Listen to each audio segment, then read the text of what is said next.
Assalamualaikum warahmatullahi wabarakatuh. Perkenalkan, nama saya Umi Maisa, mahasiswa Institut Agama Islam Negeri Metro, Prodi Komunikasi dan Penyiaran Islam, MTM 21040110014. Baik, jadi langsung saja kita mulai untuk mata kuliah Filsafat dan Etika Komunikasi yang diampu oleh Bapak Anton Widodo, Magister Ilmu Komunikasi. Maka pertama saat itu belajar mengupas tuntas soal filsafat dan sejarah perkembangan ilmu komunikasi. Jadi filsafat dan etika komunikasi yang pertama itu berkenaan dengan filsafat. Maka ada beberapa definisi yang menjelaskan soal filsafat, yang salah satunya Plato. Plato itu mendefinisikan bahwa filsafat adalah ilmu pengetahuan tentang segala sesuatu yang ada. Kemudian dari Aristoteles juga sama. Aristoteles menyatakan bahwa filsafat menyelidiki sebab musabab dan juga asas segala benda. Kemudian setiap ilmu juga dimulai dengan filsafat dan diakhiri dengan seni. Kemudian untuk ilmu komunikasi itu sendiri mengalami perkembangan dan prosesnya juga tidak mudah dan tidak sebentar, karena sejarah perkembangan ilmu komunikasi itu secara umum dapat kita tahu dapat dibagi menjadi 3 perkembangan. Yang pertama ada retorika. Retorika itu pada saat itu apa asal dari segala sesuatu. Kemudian ada pertentangan dan dialektika pun terjadi pada tentang pencarian asal muasal dari manusia itu sendiri. Terkait dengan ilmu perkembangan komunikasi itu sendiri ada publisistik. Dari bahasanya pun publisistik itu jadi setelah kita memahami bagaimana perkembangan dari retorika yang menjadi disiplin ilmu komunikasi, maka harus percepatan kebutuhan manusia itu harus tidak bisa terhindarkan, karena retorika itu sangat memerlukan jalur percepatan dalam menyampaikan sebuah kebenaran. Diberi namakan publisistik yang dari perkembangannya itu dari Jerman, yaitu pada abad ke-19, yang dimana tokohnya itu adalah Walter Hetman kalau tidak salah. Dan dia menulis sebuah buku. Kemudian dalam buku itu ada penjelasan soal aktualisasi. Jadi dalam buku itu merupakan pernyataan secara umum mengenai isi kesadaran, yaitu kesadaran yang aktual atau yang nyata seperti itu. Sementara untuk perkembangan ilmu komunikasi yang ketiga itu ada jurnalistik.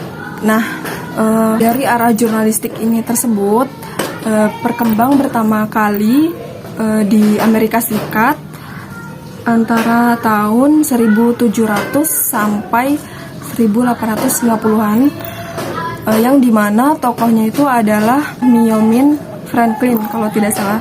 Kemudian yang berkaitan dengan ilmu publisistik ini juga mengalami perkembangan tidak hanya untuk menelaah surat kabar, tetapi juga menelaah berbagai jenis media yang kemudian itu bisa diperkuat lagi pembahasannya, diperkuat lagi ilmu komunikasinya. Udah, jadi itu perkembangan ilmu komunikasi ada 3. Selanjutnya ada materi soal hubungan filsafat dan ilmu komunikasi. Jujur sebenarnya untuk materi ini saya kurang memahami, tapi di sini saya akan menyimpulkan sedikit. untuk hubungan antara filsafat dengan ilmu komunikasi. Nah, kita sebagai makhluk hidup, kita bisa memanfaatkan pemikiran kita, kita bisa memanfaatkan indera yang ada berdasarkan pengalaman-pengalaman pribadi kita. Nah, dari situlah kita bisa mengaitkan atau mengkorelasikan antara filsafat dengan ilmu komunikasi.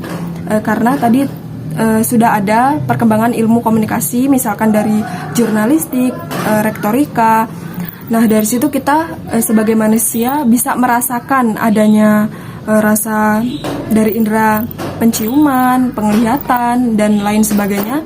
Termasuk juga kita sebagai manusia punya keinginan untuk bisa melakukan penyelidikan, dan itu sudah ada kaitannya dengan ilmu komunikasi.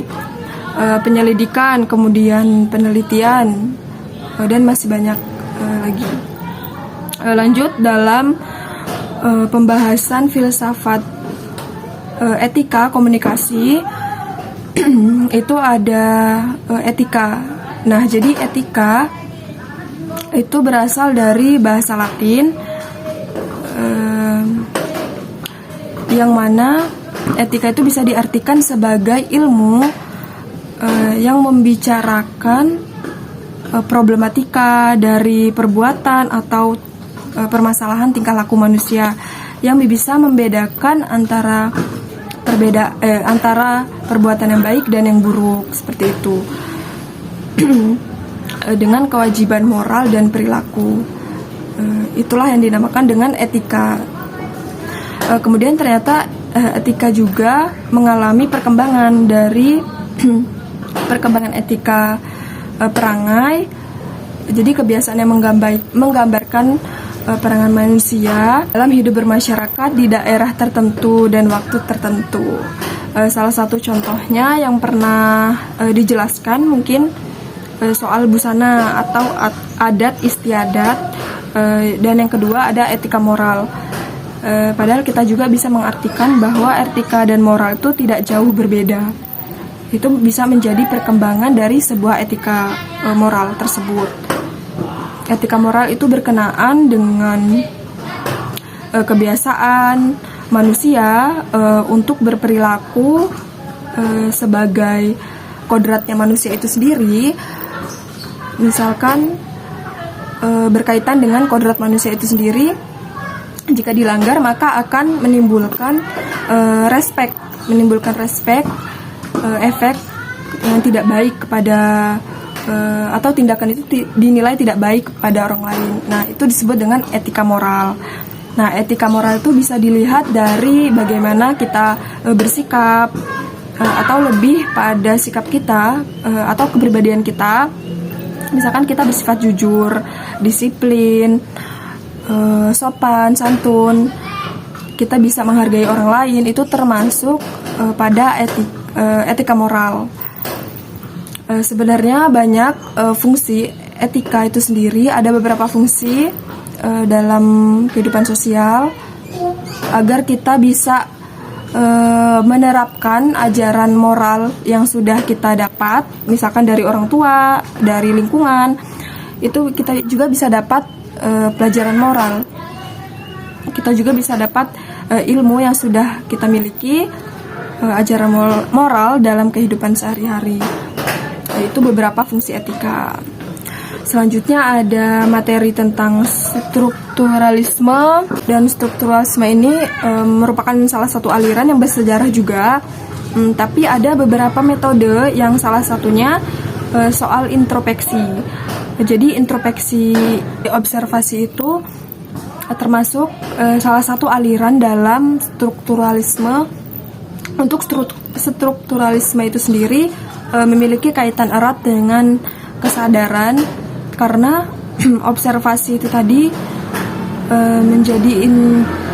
menjadi beberapa unsur kesadaran yang misalkan menjadi proses sadar menjadi sederhana, menentukan hukum untuk mengasosiasikan kesadaran manusia, kemudian bisa menghubungkan unsur kesadaran dengan kondisi psikologinya. Jadi inti dari strukturalisme itu tadi bisa menghubungkan jadi inti dari strukturalisme itu merupakan suatu gerakan filsafat yang memiliki pokok aliran bahwa semua masyarakat itu mempunyai satu struktur yang sama. Ada beberapa ciri juga dalam strukturalisme itu tadi, untuk pemusatan deskripsi untuk aktual objek, penyelidikan, penyangkapan sikap, sifat intrinsiknya, dan beberapa hubungan antara fakta. Pada prinsip dalam etika komunikasi, jadi prinsip utama dalam etika komunikasi itu ada berdasarkan kontennya, yaitu benar atau salah, seperti itu. Kemudian kalau pada logika itu baik atau buruk. Jadi moral atau immoral. Selanjutnya itu prinsip yang ketiga itu kalau bisa dilihat dari sisi harmonis antara estetika, pantas atau tidak. Jadi bicaralah dengan benar, dengan cara yang baik, dengan cara yang pantas. Setiap orang mungkin berkomunikasi dengan orang itu berbeda-beda. Ada beberapa nilai penting dalam ilmu komunikasi yang efektif. Yang pertama itu belas kasih. Jadi bisa mempunyai sifat peduli terhadap lawan bicaranya.